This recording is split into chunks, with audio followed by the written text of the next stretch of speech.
Hello friends, तो आज हम लोग क्या करेंगे इस लेक्चर में नेचर ऑफ फ्लूइड फेज के बारे में जानेंगे, जो पार्ट है एजेंट ऑफ मेटामॉर्फिज्म का।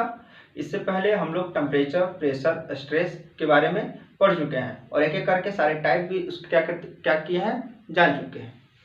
और इससे पहले और सारे लेक्चर में हम लोग एजेंट लिमिट ऑफ मेटामॉर्फिज्म के बारे में जान चुके हैं, उसका इंट्रोडक्शन जान चुके हैं। ठीक, तो इससे पहले आपको अगर मेरे सारे वीडियो समझ में आए हों, आप इस चैनल को सब्सक्राइब करें और ज़्यादा से ज़्यादा क्या करें, शेयर करें। ठीक, ताकि बाकी जितने भी फ्रेंड्स आपके हैं या आपके क्लासमेट हैं या आपके सीनियर हैं, वो भी क्या करें, इनको जाने, देखें और समझें और अपना रिव्यू दें। और जो भी प्रॉब्लम हो आप क्या करें, कमेंट सेक्शन में जाके कमेंट करें, या हर वीडियो के लेक्चर के डिस्क्रिप्शन में क्या होता है कि लिंक दिया रहता है टेलीग्राम का, आप वहाँ जाकर क्या कर सकते हैं, मेरे टेलीग्राम चैनल के ग्रुप में जुड़ सकते हैं। ठीक, अभी क्या करते हैं, हम पढ़ाई करते हैं। मेरा टॉपिक है आज नेचर ऑफ फ्लूइड फेज या metamorphic fluid. Metamorphic fluids simple सी बात है, तो मतलब मेटामॉर्फिज्म प्रोसेस करने में फ्लूइड का क्या रोल है, इसके बारे में हम जानेंगे। ठीक, अच्छा, मेटामॉर्फिक फ्लूइड किस साइड के फ्लूइड की बात करेंगे, क्योंकि हमारे जो फ्लूइड होता है दो टर्म में क्या करते हैं, किसी बल्क बॉडी में, मतलब एक पूरा बॉडी है उसमें दो टाइप में क्या करते हैं, एग्जिस्ट करते हैं। जैसे मान के चलिए कि ये एक मेरा क्या है, पूरा बॉडी है। बॉडी कहने का मतलब ये पूरा क्या कर रहे हैं, एक पूरा एक सैंपल ले रहे हैं। ठीक, सैंपल में इसके अंदर एक रॉक है, तो रॉक सिंपल सा रॉक है, तो इसके अंदर बहुत सारे मिनरल होंगे। तो मिनरल मान के चलिए कि या ऐसे कहें तो सिंपल ऐसे ऐसे क्या कर एग्जिस्ट कर रहे हैं। इसके अंदर क्या है, बहुत सारे पार्टिकल्स ऐसे हैं।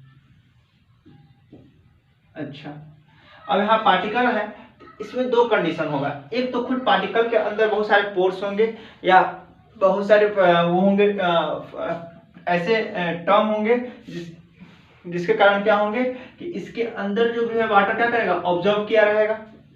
और पार्टिकल्स जैसे अरेंज हो रहे हैं, एक गैपिंग क्रिएट हो रहा है, उस गैपिंग के कारण भी क्या होगा, यहाँ पोर क्रिएट होगा। ये पोर जो है वो due to arrangement of particle के अरेंजमेंट के बाद जो पोर्स क्या हो रहे हैं, जो वाइट्स जो फॉर्म हो रहे हैं, उसको हम इंटरग्रेनुलर वाइट्स कहते हैं। मतलब वैसा वाइट्स क्रिएट होना जो पार्टिकल के अरेंजमेंट के बाद होता है। एक इंट्राग्रेनुलर होता है जो पार्टिकल के अंदर ही जो वाइट्स होते हैं, उसको क्या कहते हैं, इंट्राग्रेनुलर का टर्म देते हैं। तो यहाँ पे जो फ्लूइड की बात होगा वो इंटरग्रेनुलर फ्लूइड की हम बात करेंगे, ना कि इंट्राग्रेनुलर फ्लूइड की बात करेंगे। यहाँ पे मैक्सिमम टर्म क्या करेंगे, इंटरग्रेनुलर फ्लूइड का। मतलब मेटामॉर्फिक फ्लूइड में जो मेरा फ्लूइड का फ्यूज होगा वो इंट्राग्रेनुलर टर्म की बात होगा।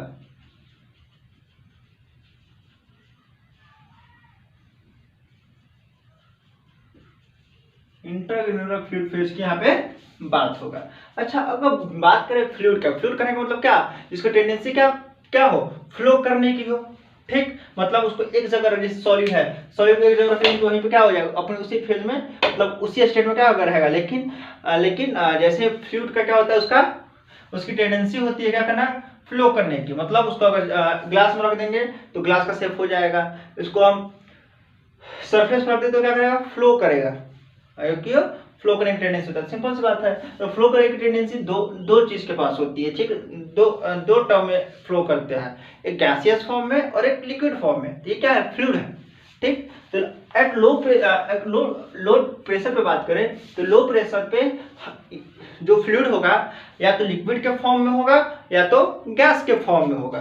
ठीक, मतलब एट लो प्रेशर अगर हम बात करते हैं, एट जो प्रेशर है वो क्या है, लो है, लो प्रेशर बात करें तो जो मेरा फ्लूइड होगा ये दो टर्म में एग्जिस्ट करेगा, या तो लिक्विड या तो गैसेस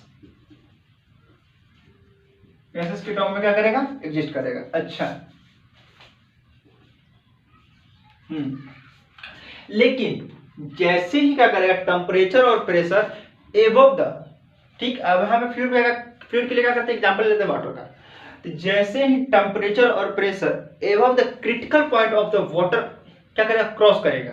देखिए क्रिटिकल पॉइंट ऑफ वाटर या उसके नीचे तक हम उसके फेज को डिफाइन कर सकते थे, लिक्विड फेज है, गैस फेज है या सॉलिड फेज है।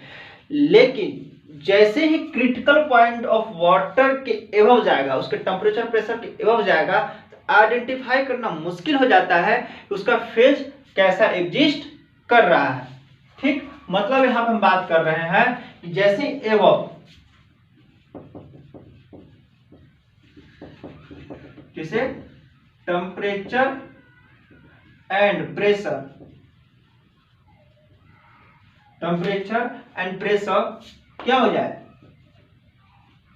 एबव द क्रिटिकल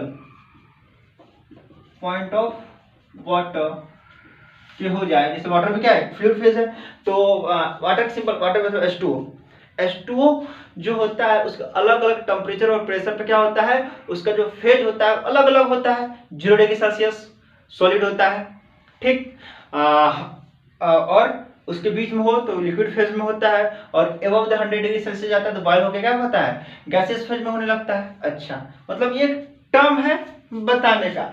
लेकिन हम जैसे ही above the critical point of water जाते हैं, ठीक, क्रिटिकल पॉइंट ऑफ वाटर जैसे जाएंगे तो हमें किसी भी चीज का, कोई भी फेज का बता पाना यह मुश्किल होता है उसका फेज लिक्विड है कि गैस है। ठीक है, मतलब above the critical point of water उसके फेज को बता पाना वो मुश्किल हो जाता है। ठीक है ना, देयर इज नो डिफरेंस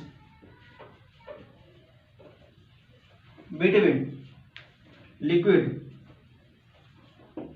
और गैस, मतलब उसको बता पाना ही मुश्किल है। मतलब क्या करें, उसको डिफरेंशिएट कर ही नहीं पाएंगे तो क्या है, वो लिक्विड है कि गैस है। ठीक, मतलब वो डिफरेंशिएबल नहीं होता है। अब बात करते हैं critical point of water. Water क्या क्रिटिकल पॉइंट क्या होता है, जैसे कि हम बात करते हैं फॉर प्योर H2O मतलब वो पूरा का पूरा क्या, प्योर वाटर, उसके अंदर कोई भी इलेक्ट्रोलाइट्स या कोई भी अदर टाइप के कंपोनेंट्स उसमें क्या है, मिक्स्ड नहीं है।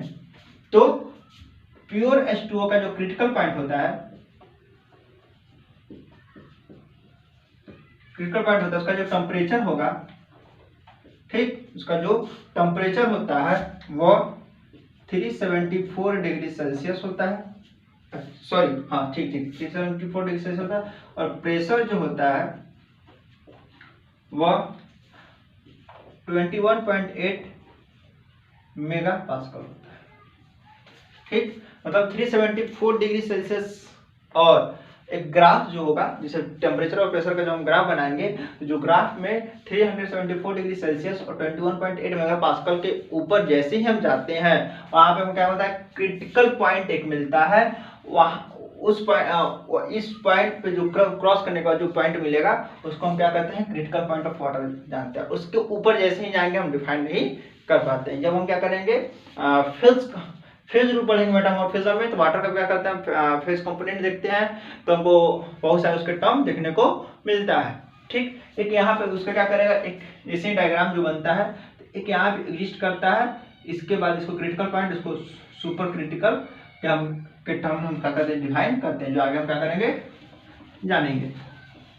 अच्छा, बट अभी देखिए जैसे प्योर के टर्म में तो इतना था, लेकिन बट अब बात आता है कि चलिए प्योर का टर्म है, लेकिन प्योर का टर्म एग्जिस्ट करता कहाँ है। मान के चलिए कि क्या वाटर के अंदर कुछ ना कुछ क्या होते हैं, इलेक्ट्रोलाइट्स या अदर टाइप के जो कंपोनेंट उसके अंदर मिले होते हैं। तो इस केस में क्या होगा, ठीक, जैसे क्या कर रहा है कि वाटर के साथ मतलब H2O के साथ क्या कर रहे हैं, इलेक्ट्रोलाइट्स क्या कर रहे हैं, मिल जा रहे हैं, या कोई अदर फ्लूइड क्या कर रहे हैं, उसके अंदर मिल जा रहे हैं। तो क्या होगा, तो उसका जो क्रिटिकल पॉइंट होगा CP, ठीक, क्रिटिकल जो पॉइंट होगा वो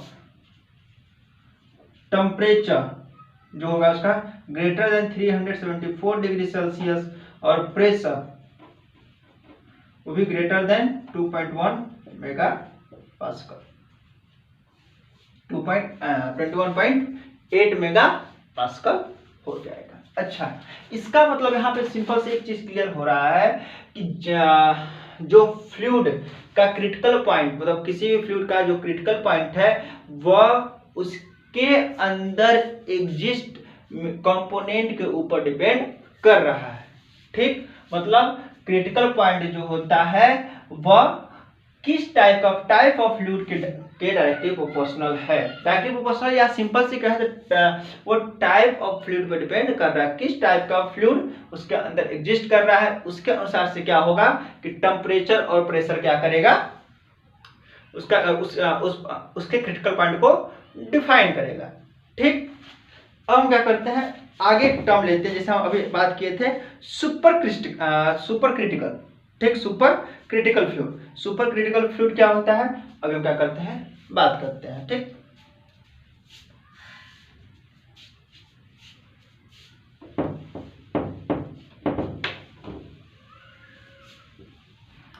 तो हम क्या करते हैं, बात करते हैं सुपर क्रिटिकल फ्लूइड के बारे में।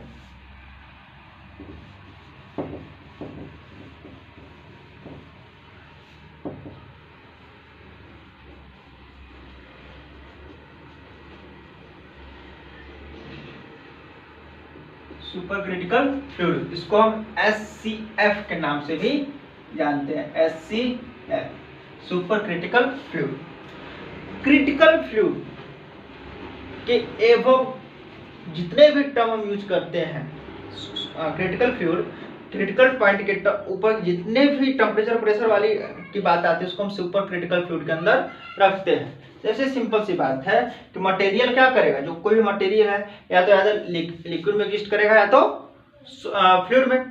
ठीक, फ्लूइड के टर्म में जो मटेरियल होंगे या तो लिक्विड या गैस के टर्म में एग्जिस्ट करेंगे, लेकिन इसका जो यूज होता है, इसका यूज किस लिए करते हैं, सुपर क्रिटिकल फ्लूइड टर्म का यूज किस लिए करते हैं, तो क्या करा यूज किसके लिए, state above the critical temperature and critical pressure, critical temperature or critical pressure where gases and liquid can coexist।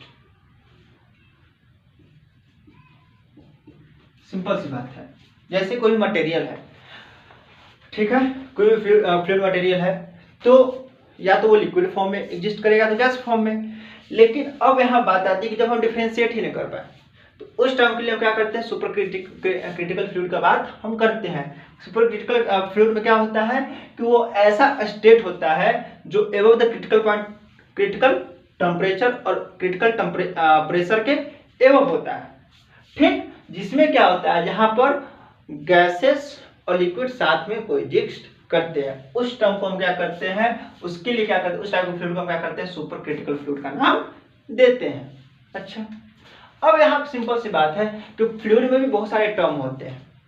अब हमने भी किताब में जब पढ़ेंगे तो टर्म सुनेंगे प्राइमरी फ्लूइड, सेकेंडरी फ्लूइड। अब प्राइमरी फ्लूइड और सेकेंडरी फ्लूइड के टर्म बेसिस पे हम क्या करते हैं, फ्लूइड को हम क्या करते हैं, उसको डिफरेंशिएट करने की कोशिश करते हैं। तो फ्लूइड जैसे मेरा है तो फ्लूइड दो टर्म, एक प्राइमरी और एक सेकेंडरी।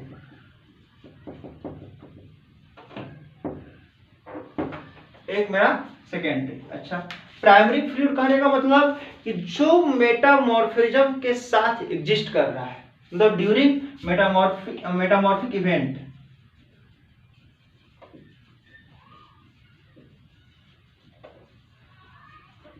ड्यूरिंग मेटामॉर्फिक इवेंट, और ये होता है आफ्टर मेटामॉर्फिक इवेंट।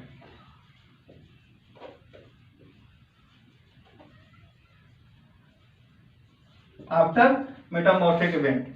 अच्छा, अब देखिए ड्यूरिंग मेटामॉर्फिक इवेंट और after, this fluid is primary है।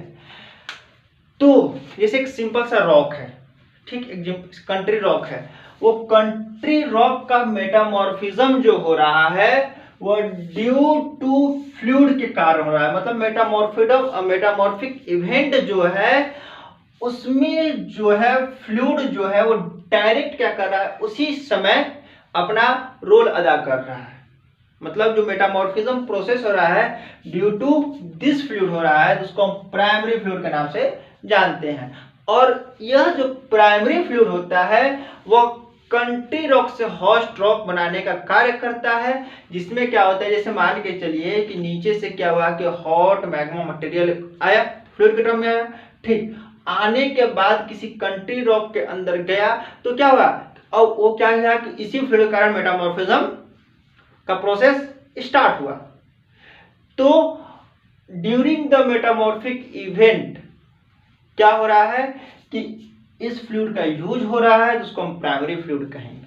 अच्छा, अब क्या हो रहा है कि मेटामॉर्फिक इवेंट हो चुका है, उसके बाद क्या हो रहा है कि उसके अंदर जो रॉक था, ठीक, कंट्री रॉक या होस्ट रॉक हो, अलग टर्म है, उसको क्या करेंगे, वो डिफाइन करते हैं अलग टर्म में कि उसको कब कंट्री रॉक कहेंगे, कब होस्ट रॉक कहेंगे। ठीक, जैसे उसके अंदर मिनरल, इकोनॉमिक मिनरल एग्जिस्ट कर रहा है तो वो होस्ट रॉक है, ऐसे जनरल में वो कंट्री रॉक कहलाता है। तो सेकेंडरी फ्लूइड उसको कब कहेंगे, मतलब सेकेंडरी फ्लूइड का क्या नाम देंगे कि जैसे मेटामॉर्फिज्म इवेंट हो चुका था, उसके बाद क्या कर रहा है कि जो भी फ्लूइड आके उसके फ्रैक्चर में क्या कर रहे हैं या उसके वॉइड्स में, ठीक, एग्जिस्ट कर रहे हैं, तो उसको क्या होता है, फ्रैक्चर क्रैक में क्या कर रहे हैं, उसके अंदर ट्रैप हो जा रहे हैं, ठीक, ट्रैप हो जा रहे हैं, तो उसको हम क्या करते हैं, सेकेंडरी फ्लूइड के नाम हम देते हैं। ठीक, ऐसे प्राइमरी फ्लूइड का मतलब उसी से मेटामॉर्फिक इवेंट के समय में ही वो आया है, जब मेटामॉर्फिक इवेंट हो रहा है, या सिंपल से कहते मेटामॉर्फिक इवेंट उसी के कारण हो ही रहा है। ठीक, इसको क्या कहेंगे हम, प्राइमरी फ्लूइड कहेंगे। एक हो गया कि मेटामॉर्फिक इवेंट हो चुका है उस रॉक का, ठीक, उसके बाद आकर ये फ्लूइड के अंदर आके ट्रैप आउट कर रहे हैं और वहां पे मेटामॉर्फिक इवेंट होगा, लेकिन वो ऑलरेडी पहले से वहां पे हो चुका है। अब इसके आने के बाद क्या कर रहा है, वो किसी एक पार्टिकुलर जोन में फिर मेटामॉर्फिज्म शो कर रहा है, वो डिपेंड करेगा क्या उसका इक्विलिब्रियम या काइनेटिक बैरियर क्रॉस कर रहा है, देन आफ्टर मतलब वो क्रिस्टलाइजेशन होगा और अदर टाइप का वो, मतलब एक सिंपल सी बात, वहां पे अदर टाइप का फिनोमेना वहां पे दिखाएगा। ठीक, चलिए ये हो गया। ऐसे सिंपल से जानेंगे कि जो primary fluid during the metamorphic event के समय ही जब फ्लूइड है तो वो क्या है, प्राइमरी है, और मेटामॉर्फिक इवेंट के बाद हो रहा है, वो फ्लूइड एग्जिस्ट कर रहा है वहां पे, क्या हो जाएगा, वो सेकेंडरी। तो अब बात आ रहा है कि यहाँ पे हम लिथोस्टैटिक प्रेशर और हाइड्रोस्टैटिक प्रेशर के बारे में हम क्यों बात कर रहे हैं। अच्छा, तो अब सिंपल सी बात है, जैसे कि हम लिथोस्टैटिक प्रेशर और हाइड्रोस्टैटिक प्रेशर जो होता है वो कहीं ना कहीं फ्लूइड फेज को, एक सिंपल सी बात करें, सबसे पहले हम जानते हैं लिथोस्टैटिक प्रेशर और हाइड्रोस्टैटिक प्रेशर डेप्थ के बेसिस पे कैसे उसको कैसे अपना वो अपना जो क्या है तो एक्शन है वो कैसे दिखाता है। पहला term at shallow depth,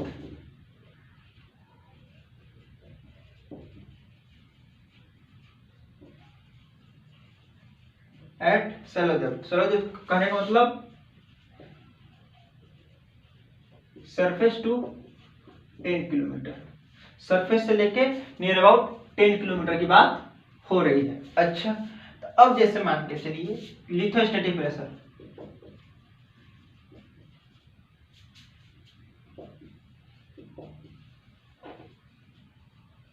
lithostatic pressure इसको कहते हैं PLITH, pressure due to lithostatic. अच्छा, लिथोस्टैटिक प्रेशर में क्या होता है, प्रेशर का क्या डिफिनेशन होता है, रो जी एच होता है ना, डेंसिटी, ग्रेविटी और हाइट। अच्छा, तो यहाँ पे जो डेंसिटी होगा लिथोस्टैटिक प्रेशर में क्या होते हैं, मिनरल्स एग्जिस्ट करते हैं, density of mineral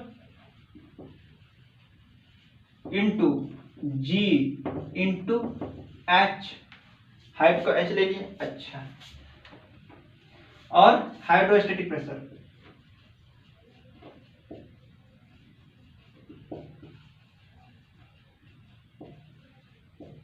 hydrostatic pressure rho of water G और H। अच्छा, अब देखिए यहाँ पे हमने लिथोस्टैटिक प्रेशर का भी ले लिया और हाइड्रोस्टैटिक प्रेशर भी ले लिया, क्योंकि हम क्या कर रहे हैं, नेचर ऑफ फ्लूइड फेज के बारे में जान रहे हैं। अच्छा, तो और हमने नेचर ऑफ फ्लूइड फेज में हमने वाटर को लिया था। तो हाइड्रोस्टैटिक प्रेशर जो होगा ड्यू टू वाटर के कारण लगेगा। अगर उस एरिया में उसके अंदर वाटर एग्जिस्ट कर रहा है तो उसकी बात कर रहा है। तो हाइड्रोस्टैटिक प्रेशर में वाटर यूज होगा, ग्राउंड वाटर जो भी टर्म है, और लिथोस्टैटिक प्रेशर में मिनरल के द्वारा जो प्रेशर लग रहा है उसके द्वारा उस एरिया का बात हो रहा है। ठीक है, अब यहाँ पे यह देखा गया कि हमेशा जो ये प्रेशर जो है वो क्या है, हाइड्रो है, मतलब फ्लूइड है।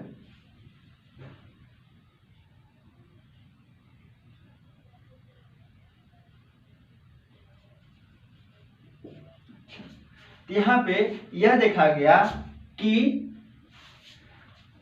प्रेशर ऑफ फ्लूइड वो हमेशा लेस है प्रेशर ऑफ लिथोस्टैटिक से। प्रेशर ऑफ फ्लूइड वो हमेशा कम है प्रेशर ऑफ लिथोस्टैटिक से। और यहां से एक भी रिलेशन मिल जा रहा है कि डेंसिटी ऑफ वाटर वो कम है यहाँ पे डेंसिटी ऑफ मिनरल से, जो ग्रेविटी और हाइट तो सेम है। अच्छा, अब यहाँ पे अब जैसे मान के चलिए कि इम्प्रीवियस, ठीक है ना, ये एकदम कंफर्म टर्म है। अच्छा, अब एक चीज और ले लेते हैं, फोर, तब इसको क्या करते हैं समझाते हैं पूरा अच्छे से। फोर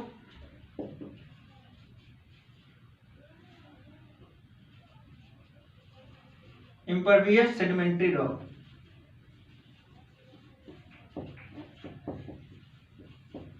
इम्परवियस सेडिमेंट्री रॉक में क्या होता है कि, ठीक, इसमें क्या होता है,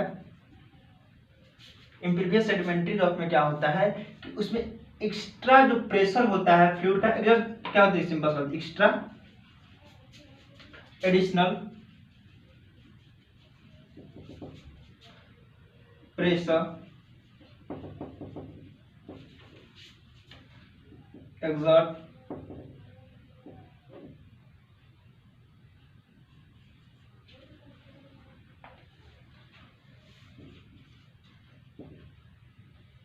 on the fluid but still P of fluid less than P of lithostatic। अब जैसे अब यहाँ पे समझने की बात है, हमने क्या बात कर रहे हैं, एट शैलो डेप्थ की बात कर रहे हैं, मतलब सरफेस से नियर अबाउट 10 किलोमीटर की बात कर रहे हैं, डेप्थ नीचे की ओर। तो लिथोस्टैटिक प्रेशर का ये फॉर्मूला, हाइड्रोस्टैटिक प्रेशर का ये फॉर्मूला। यहाँ पे वाटर जो डेंसिटी के रूप में काम कर रहा है, वाटर डेंसिटी किसका ले रहा है, वाटर का ले रहा है, यहाँ पे मिनरल का ले रहा है। और कैलकुलेशन करने पे यह पाया गया कि जो प्रेशर है फ्लूइड का कम है मिनरल के। अच्छा, मान ली कि जनरल टर्म है, वहां पे ज्यादा जो होगा वो इम्परवियस रॉक वहां पे पाए नहीं जाते होंगे, लेकिन मान के चलिए कि सेडिमेंट्री जोन की बात कर लेते हैं। सेडिमेंट्री जोन में भी क्या होंगे, इम्परवियस रॉक बहुत ज्यादा होंगे, मतलब उसमें ज्यादा से ज्यादा क्या होगा, फ्लूइड एग्जिस्ट करेगा, इसके कारण एक्स्ट्रा प्रेशर और एक्सर्ट होगा फ्लूइड के द्वारा। लेकिन तब पर भी पाया गया कि जो लिथोस्टैटिक प्रेशर है वह ज्यादा है fluid of pressure due to fluid. ये जनरल टर्म है, ये हमेशा याद रखना होगा कि सैल्यूलोज टर्म को ऐसा देखने को मिलता है। अच्छा, और ये जितने भी टर्म है एट दिस डेप्थ, इस डेप्थ की हम बात करें तो सो इंडिपेंडेंट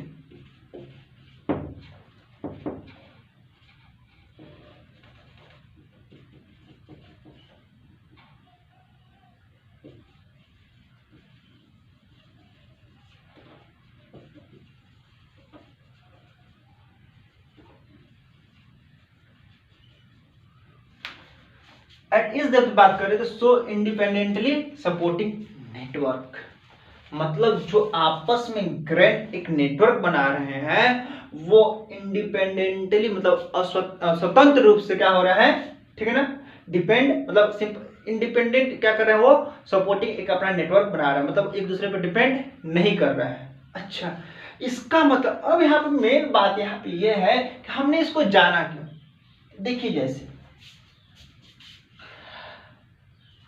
हाँ, जैसे मान के चलिए ये हुआ,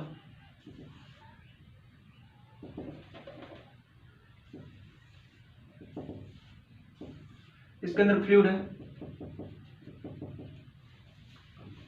इसके अंदर फ्लूइड,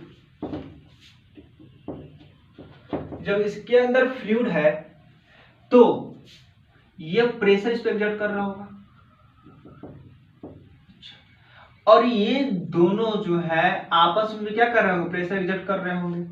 लेकिन इस केस में इस डेप्थ तक ये जो इनका नेटवर्किंग बना है वो इंडिपेंडेंटली बना है, इसका कारण इस पर ज्यादा स्ट्रेस एग्जर्ट नहीं होता है, ज्यादा स्ट्रेस एग्जर्ट नहीं होता, इसके कारण कोई अदर टाइप का इसके अंदर जो एनर्जी है वो फ्री एनर्जी प्रोड्यूस नहीं होता है, जिसके कारण फ्री एनर्जी जो होता है वो फ्री एनर्जी इसके अंदर प्रोड्यूस नहीं होता है, जिसके कारण इसको सपोर्ट नहीं मिलता है कि इसको ज्यादा से ज्यादा इरोड कर सके, ज्यादा ज्यादा क्या कर इसको डिजोल्व कर सके, जिसके कारण सिंपल सी बात है कि जब जिसे ज्यादा ज्यादा डिजोल्व करेगा तो क्या करेगा, इसका फिर प्रेशर जो है बढ़ेगा, इसका ज्यादा इरोड करेगा प्रेशर बढ़ेगा। अच्छा, इसी कारण जो है यहाँ पे देखा गया कि लिथोस्टैटिक प्रेशर जो है वो ज्यादा होता है फ्लूइड के प्रेशर से, और यह एक सपोर्टिंग नेटवर्क हमको सामने दिखाने की कोशिश करता है। बट जैसे ही इसका क्या होता है, डेप्थ बढ़ता है, जैसे ही इसका डेप्थ बढ़ता है एट शैलो डेप्थ से क्या होता है कि ग्रेटर डेप्थ पे जाता है, ठीक है, अबाउट 10 किलोमीटर से जैसे नीचे हम जाते हैं तब यहाँ बात करते हैं। यहाँ पे जो होता है इंडिपेंडेंटली सपोर्टिंग नेटवर्क जो है वह एग्जिस्ट नहीं करता, मतलब यहाँ पे इंडिपेंडेंटली सपोर्टिंग नेटवर्क का जो मेंटेनेंस है वह डिस्ट्रॉय हो जाता है, कैनॉट एग्जिस्ट, यहाँ पे एग्जिस्ट करता नहीं है, जिसके कारण क्या होता है कि हमको देखने को मिलता है कि कहीं ना कहीं लिथोस्टैटिक जो प्रेशर है वो अपने आप को फ्लूइड के प्रेशर के बराबर करना चाहता है, और क्यों करना चाहता है वो इसके मैकेनिज्म से हम जानेंगे। ठीक, तो अभी हम क्या करते हैं, बात करते हैं at great depth above the 10 kilometre.